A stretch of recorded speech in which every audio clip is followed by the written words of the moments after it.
We have all been trapped in this exact scenario. You're standing elbow to elbow at a gathering, enduring a painful silence that almost always follows the standard autopilot questions like, "Where are you from?" or "What do you do?"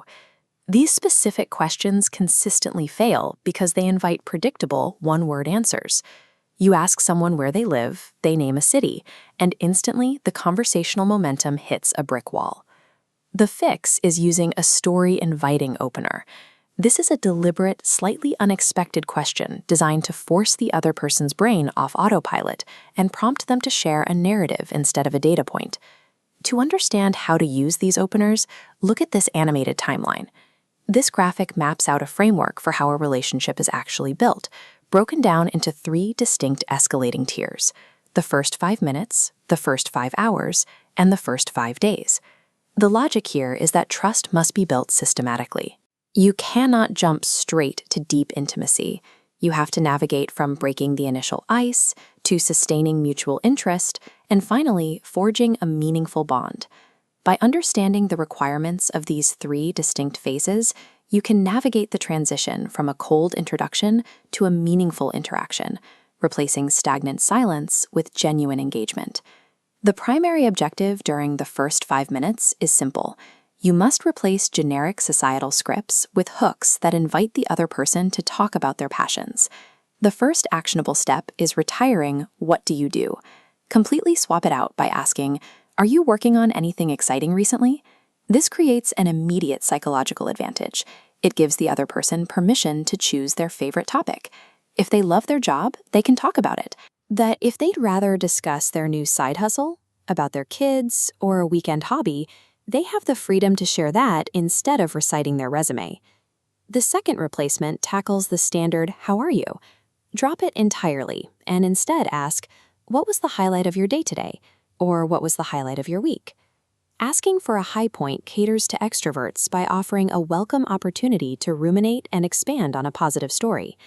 This shift often sparks a more animated response than the standard autopilot "I'm fine." If approaching someone directly feels a bit too intimidating, use a contextual zoom fallback strategy. Look at your immediate physical environment. Initiating contact by asking for their take on the appetizers, the artwork on the wall, or the venue itself provides an easy, low-pressure entry point. The entirety of these first 5 minutes is about finding a positive emotional hook. You are actively pulling the other person out of their head and into the present moment. Once the initial ice is broken, you enter the first 5 hours. This is the extended period, like sitting down for coffee or going on a first date, where the initial excitement naturally fades and conversational lulls start to threaten the interaction. To survive this lull, your primary strategy is to pivot the discussion toward shared interests and directly ask for personal recommendations. You do this by asking questions like, "What are your favorite local restaurants around here?" or "What is your absolute favorite thing to do on the weekends?" Asking for advice offers a dual benefit. You walk away with practical local tips, while the other person gets to feel knowledgeable, helpful, and valued for their specific tastes. Surviving the first 5 hours relies entirely on this intentional turn. You are shifting the dynamic from a polite interview into a collaborative exchange of ideas. Eventually, the casual banter leads you into the final phase, the first 5 days. Here, the goal shifts completely toward forging long-term friendships or serious partnerships. Success in this phase requires boldness. You have to ask slightly forward questions to break through any remaining surface-level tension. These are psychological deep dives. You might ask, "When you were growing up, what was your dream job? Is any part of that still true today?" Or you can ask who they consider to be their greatest role model. You are looking to inspire this level of reflection. To get there, you can ask about a person's biggest regret. This shift toward personal values works best when you've already established a baseline of trust and genuine interest. While it might feel risky, most people are secretly relieved to escape superficial chatter. They actively crave the permission to discuss meaningful, authentic life experiences. The natural fear here is obvious. What happens if you ask a deep question and the other person freezes up or simply doesn't have an answer? The ultimate conversational failsafe is preparation.